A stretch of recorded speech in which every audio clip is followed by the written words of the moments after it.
Okay, this is part 16, Your Amazing Destiny. Where does faith come from? Hello, everybody. I'm Jim McCotter. Welcome. In Romans 10, verses 14 through 15, quote, "But how can they call on him to save them unless they believe in him? And how can they believe in him if they have never heard about him? And how can they hear about him unless someone tells them? And how will anyone go and tell them without being sent? That is why the scriptures say, how beautiful are the feet of the messengers who bring good news." End quote. This verse does not say, but how can they call on him to save them unless they are predestined? And how can they believe in him if they are not elected? And how can they hear about him unless God chooses to let them hear about him? No, the verse doesn't say that. There is not one verse in the Bible that says that. God has done his work to save everyone, but now here God says 4 times how it is necessary for man to do something for anyone to get saved. Literally every sentence, Paul is challenging men to do what is necessary for anyone to be saved. To send, to go, to tell, to call, to believe. How beautiful are the feet of the messengers who bring good news.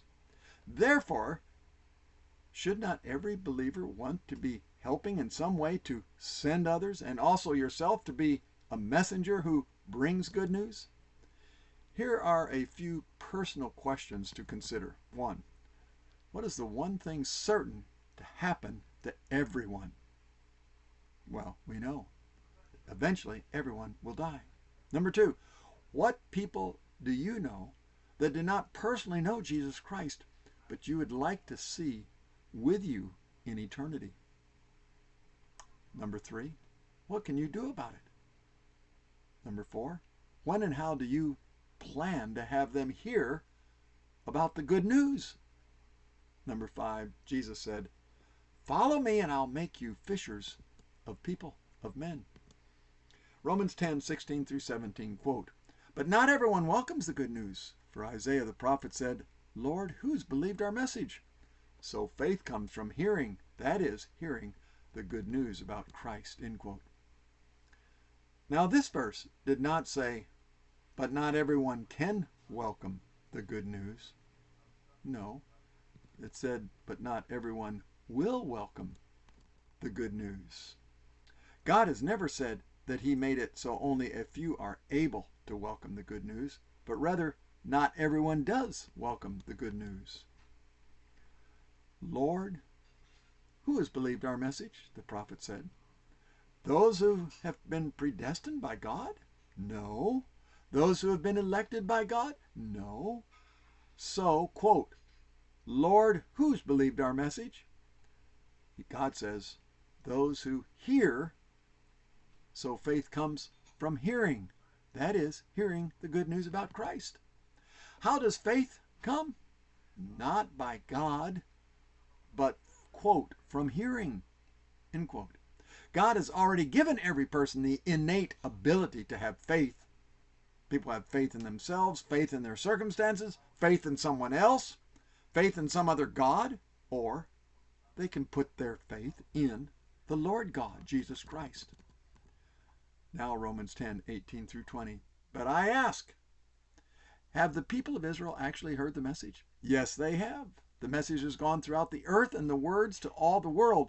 But I say, did the people of Israel really understand? Yes, they did. For even in the time of Moses, God said, 'I will rouse your jealousy through people who are not even a nation. I will provoke your anger through the foolish Gentiles.'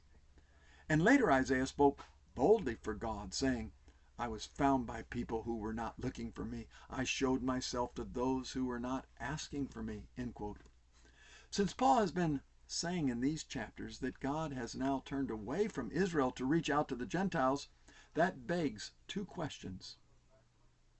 And it's what the prophet said. "But I ask, have the people of Israel actually heard the message?" Yes, they have. The message has gone throughout the earth and the words to all the world. The second question the prophet asked, Did the people of Israel really understand? The prophet said, yes, they did. End quote. The people of Israel heard and understood the message. Zechariah said in Zechariah 7:11, quote, your ancestors refused to listen to this message. They stubbornly turned away and put their fingers in their ears to keep from hearing. They made their hearts as hard as stone. They made their hearts as hard as stone. So they could not hear the instructions or the messages that the Lord of heaven's armies had sent them by his Spirit through the earlier prophets. End quote. So God was turning to the Gentiles, and at the same time God is using this to eventually arouse the Jews to be jealous and come back to God. In both Romans 9 and 10, Paul keeps referring to the nation of Israel and Gentiles. Quote, I will rouse your jealousy through people who are not even a nation. I will provoke your anger through the foolish Gentiles. End quote. Now in Romans 10:21. But regarding Israel, God said, all day long I opened my arms to them, but they were disobedient and rebellious. End quote. God did not reject Israel, as some Calvinists think. Rather, Israel rejected God, as this verse clearly states. Quote, they were disobedient and rebellious. End quote. As for God, he said, all day long I opened my arms to them. End quote. What a mockery of God's sovereignty if God says of himself, all day long I opened my arms to them. But some Calvinists say, in God's sneaky, mysterious sovereignty, he manipulated Israel to be disobedient and to be rebellious. He really wasn't opening his arms to them.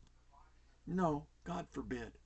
God makes no one to be disobedient or rebellious.